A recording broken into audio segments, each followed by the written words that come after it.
having Monty Melnick on the show, Monty A. Melnick, as he prefers to go by. Alexander, Alexander, we I find guessed out. it. I Yeah. guessed it. Yeah, yeah. I did not know We that, just but gave that away, but I don't care. having Monty A. Melnick on the Talk Louder podcast was a huge deal for me, and it brought back all kinds of Ramones memories for me personally. And I wanted to share one because this one is really this one. I don't know; they're all special, but this one was the first big one that I remember. And the date was October 22nd, 1992. And the reason I remember that date is because it was the first time I was ever going to meet the Ramones and actually interview them in person. Up to that point, I had interviewed them over the phone, this and that. But this was the first time I'm going to meet them face to face. And honestly, that date is burned in my brain right alongside my wedding date and my son's birthday and few Whoa. other dates. Wow. For the longest time, that date was the most important date in my life, and it still ranks probably in the top 5. So it's October 22nd, 1992. They're playing in Austin with Social Distortion and a band called Overwhelming Color Fast at the Palmer Auditorium. It's the Mondo Bizarro tour. And I They did an managed, in-store that day. did they? I'm almost positive. I wasn't living in Austin, so I'm not sure about what took place before the Yeah, it was gig. I was living I in want to San say it was Antonio. at Tower Records when we had a Tower Records down on the drag on That's Guadalupe on possible. UT campus. Yeah, because a friend of mine, Jared Thurman, huge Ramones fan, bought a copy of Mondo Bizarro and had it autographed by the Ramones to give to me. Oh, So okay. There you that's go. how that. So now I know I have a date to go with my autographed Ramones CD. October 22nd, 1992. I was living in San Antonio, so I drove in for the gig and for the interview. And so it's the first time I'm going to meet the Ramones. I'm driving from San Antonio to Austin, and I have this bright idea. that's your Bright idea. that's your first red flag. Uh-oh. I have this bright idea that I'm going to show up with the biggest bottle of Jack Daniels that money can buy because I want to give the Ramones a gift that they're going to remember me by.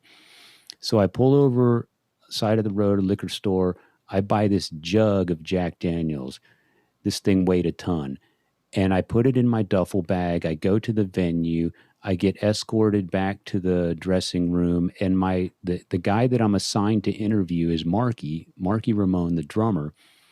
So I'm sitting across from Marky, we're both on folding chairs sitting opposite from each other. And I reach down into my duffel bag and I pull out this huge, gigantic bottle of Jack Daniels. And I said, "Hey, man, this is my gift to you. Thanks for having me today. I appreciate the interview."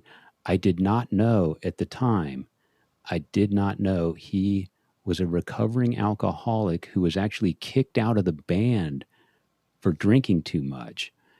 I didn't know it.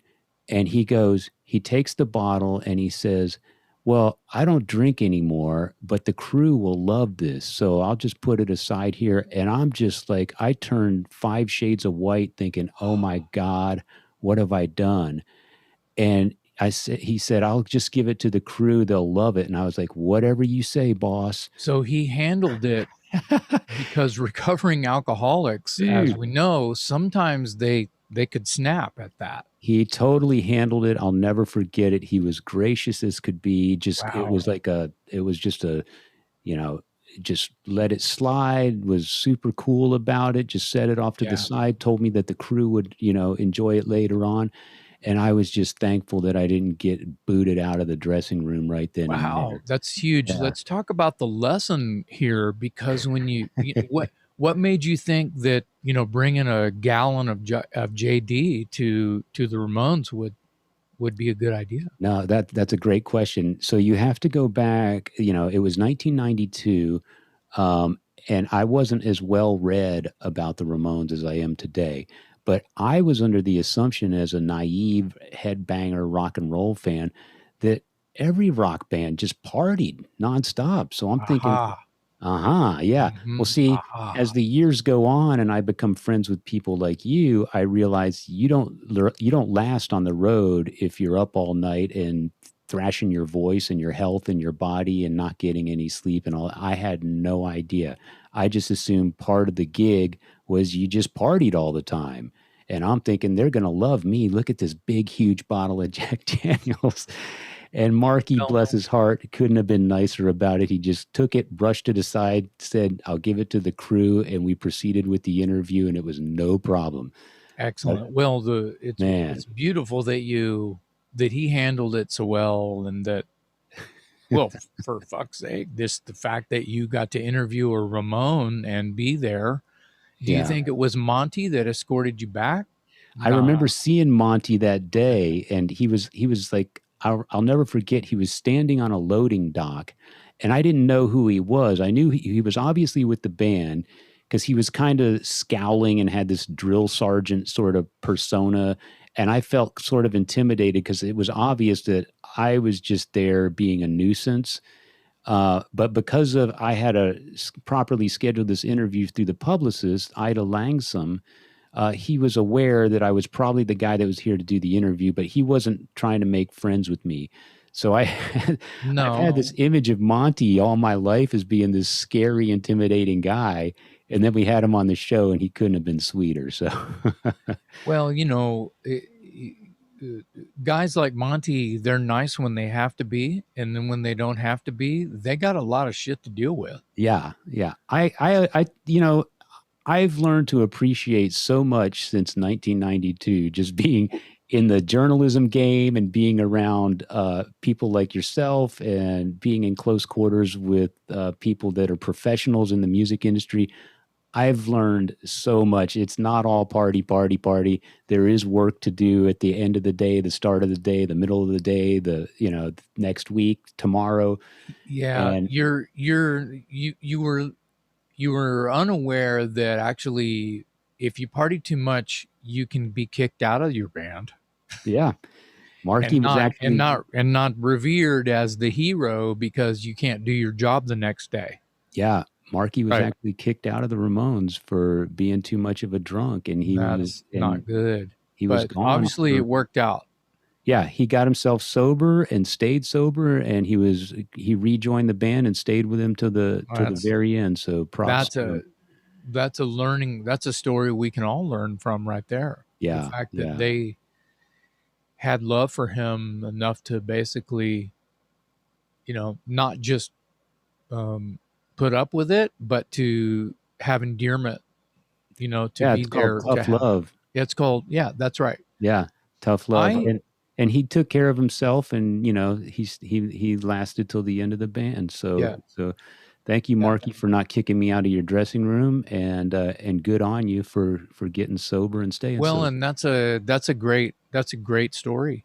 Yeah, Um, I know you have one. I have one. I only have one brush with greatness that would be rubbing elbows with a Ramon, almost literally. Um, it was '89, my first time to New York. I'm standing in line.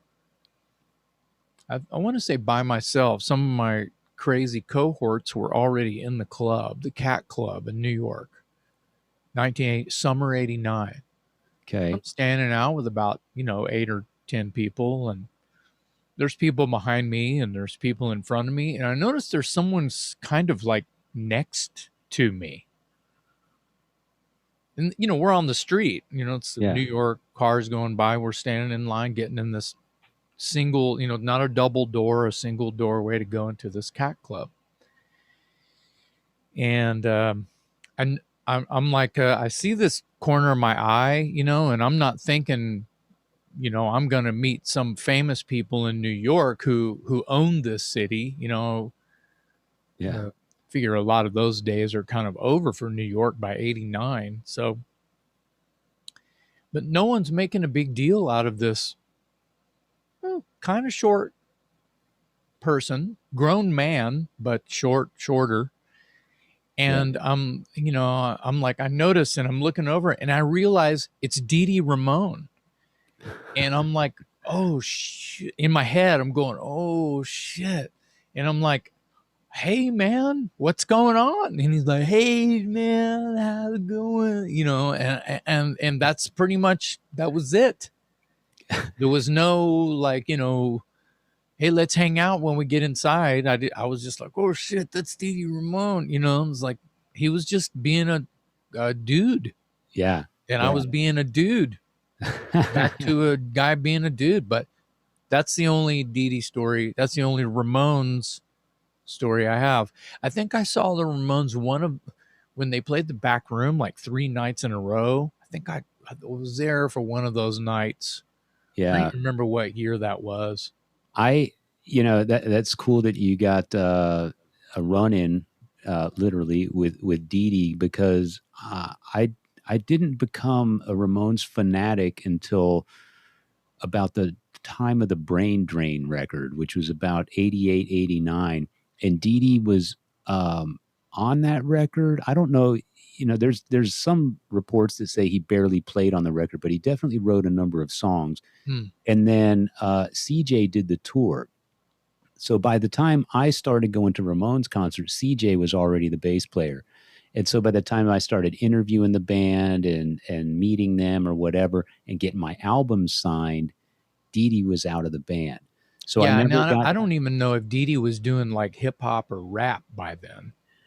yeah, I By actually have the '89, he might be doing rap. I actually have the Dee Dee King album on vinyl because I have to have Ouch. everything Ramones. It's Hmm. Ouch. yeah, ouch is right. But my point being, I never got to meet or talk to Dee Dee. And then all those years later, I thought, well, one of these days, maybe I'll bump into him at one of his solo gigs and I'll get him to make up the lost signatures on all the albums that the Right. other guys signed. And of course, he passed away and that's never going to happen. Mm. So, yeah. Yeah, Well, Dee Dee is like the ultimate mad genius. His songwriting is amazing, but oh my God, what a what a character. yeah, he was he. I want to say that. I mean, there's more than one person in the Ramones that was what I would call, and this sounds crazy, like, you know, I'm using the word only slightly loosely because it's about the Ramones. Uh, Enlightened, you know, like can write a song that evokes emotion. You know, Yeah, to actually, you know, have a vision and be able to deliver something that, I mean, whether Dee Dee's writing the song and CJ's playing it on tour, it's the emotion is still going to convey yeah, and be transcendent to an audience, and to CJ while he's playing it and singing it, whatever. yeah. So yeah, uh, The band was full of you know interesting personalities. Various personality clashes, drug issues, borderline mental problems, or whatever. But man, when it came to writing a song, I mean, just genius. well, I love it that they held on. I love it that all their fans were there and did, you know, the fans who were fortunate to be have infamy or even fame, like Stephen King. You know, these people that would literally call up the Ramones and go, "I want you to write some songs for my fucking movie," and Yeah, shit like that. Whether it was too little, too late, whether the Ramones should have been millionaires or whatever, the Ramones, you know, as we'll learn, you know, if you watch the Monty episode, you'll learn that that's not really why they stayed together as a band. It was yeah, because of what else are they gonna fucking do? yeah, exactly. I think Joey is a prime example of, well, I'm like 7 feet tall. I'm kind of goofy looking. What am I gonna do with Yeah, myself? I Well, think I'm going to they be a rock and roll singer because I'm goofy looking and I'm 7 feet tall and I'm a freak. If I put on a leather jacket and grow my hair long and go be a freak and deliver rock and roll globally and become iconic, is not really something that he's doing to be a star or to be rich or anything. He's doing it to survive himself. Yeah. I've always thought that they stayed together out of necessity Yeah. more so than any ambition because Yeah. the rewards were very minimal when you consider how long they've been around and how influential they were and how I think it's one of those things. It's like the NFL quarterback that is doesn't know when to retire because they just don't know what else they're going to do if they step off this football field. And it's Right. like the Ramones are like, I don't know what else I'm going to do if I get out of this van. I've been in this van for 20 some years. It stinks like hell and I can't stand these guys, but what If else am I going to do? if you're a Ramone and you can survive the day, which has, certain smells, Yeah, uh, you might have to hang around with some people you consider to be a pain in the ass. yeah, You might subdue, you might want to put your jacket over your head. That would be a leather jacket, you of know, course. over Yeah, your head to survive whatever you have to do to survive the day as a Ramone. Um, when you get on stage and play your songs, that's why you go to war, yeah. being in a van on tour.